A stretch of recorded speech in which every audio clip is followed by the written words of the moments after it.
구독자 30명 달성 시 이벤트 있습니다. 댓글에 이메일을 남겨주신 분 중 추첨을 통해 배민 상품권 3만원을 보내드립니다. 안녕하세요, 여러분. 오늘은 영숙의 심야 데이트 이야기를 풀어보려고 합니다. 이번 화에서 영숙은 본인을 1순위로 선택했던 영수, 영철, 광수와 차례대로 데이트를 진행했는데요. 이 세 남자가 영숙에게 어필하는 모습이 굉장히 흥미진진했어요. 특히 영수와 영철은 서로를 견제하면서 영숙에게 호감을 표현했는데 이 과정에서 묘한 긴장감이 흐르기도 했답니다. 자, 그럼 오늘의 이야기를 시작해볼까요? 우선 영숙은 영수의 마음을 충분히 인지하고 있었어요. 영수는 영숙을 진지하게 좋아하고 있었고 그 감정이 영숙에게도 고스란히 전달된 상태였습니다. 하지만 영숙은 영수에게 마음이 없었기 때문에 어떻게 거절할지 고민이 깊었어요. 영수가 너무 순수하게 다가오다 보니 쉽게 거절하기가 어려운 상황이었죠. 영숙의 입장에서는 영수에게 미안한 마음도 있었을 겁니다. 영철의 경우는 조금 달랐어요. 영철은 자존감이 많이 낮아져 있는 상태였고 그로 인해 영숙과의 대화에서도 소극적인 태도를 보였습니다. 영숙은 영철을 위로하는 쪽에 더 가까웠고 마치 현숙이 영식을 달래던 것처럼 영철을 다독였죠. 사실 영숙은 영철에게도 마음이 없었지만 그의 자존감 낮은 모습을 보면서 단호하게 거절하지 못하고 있는 상황이었어요. 그래서 영숙은 영수와 영철 사이에서 큰 고민을 하고 있었던 것 같습니다. 하지만 영숙이 가장 관심을 보였던 사람은 사실 광수였습니다. 광수는 영숙의 관심을 어느 정도 알아채고 있었지만 다른 남자들과는 다르게 영숙에게 적극적으로 다가가기보다는 한 발짝 떨어져서 관찰하는 태도를 보였어요. 영숙과 1대1로 대화를 나누는 동안에도 팔짱을 끼고 방어적인 자세를 취했죠. 이건 상대방에게 마음의 문을 닫고 있다는 신호일 수도 있습니다. 영숙은 그런 광수에게도 자신감 넘치는 태도로 다가갔어요.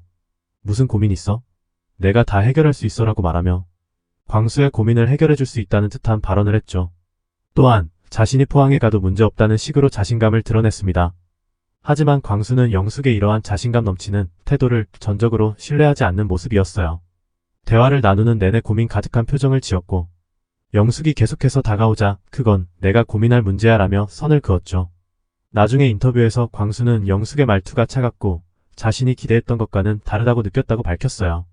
광수는 영숙이 자신에게 다가오는 방식이나 말투에서 거리감을 느끼고 있었던 거죠.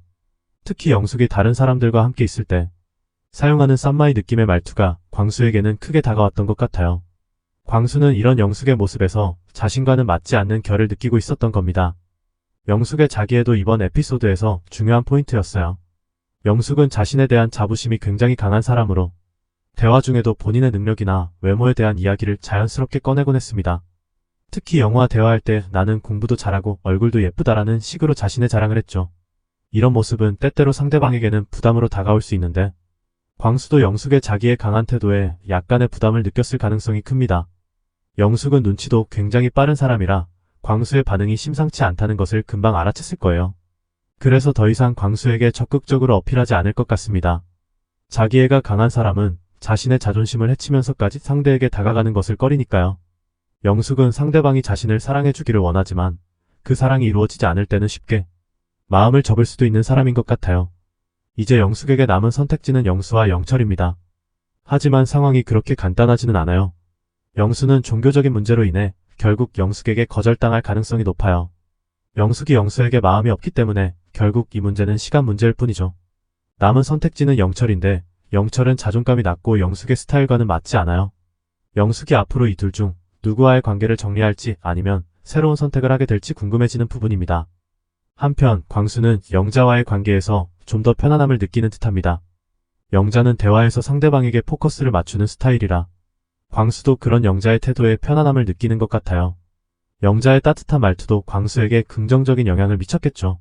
물론 두 사람 사이에는 종교적인 문제가 남아있긴 하지만 이를 어떻게 해결할지 지켜봐야 할 것 같습니다. 광수는 영자와의 대화에서 더 많은 소통이 이루어지고 있다고 생각하는 것 같아요. 결론. 오늘의 이야기를 정리하자면 영숙과 광수의 관계는 서로 다른 결로 인해 잘 되기 어려울 것 같습니다. 영숙은 자기애가 강한 반면 광수는 그런 영숙의 모습에 점점 부담을 느끼고 있어요. 반면 광수와 영자는 대화가 잘 통하고 서로 편안함을 느끼는 관계로 발전하고 있습니다.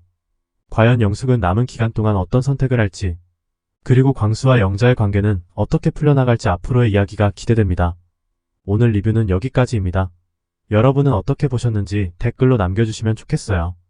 구독과 좋아요도 잊지 마시고요. 다음 리뷰에서 다시 만나요. 시청해주셔서 감사합니다.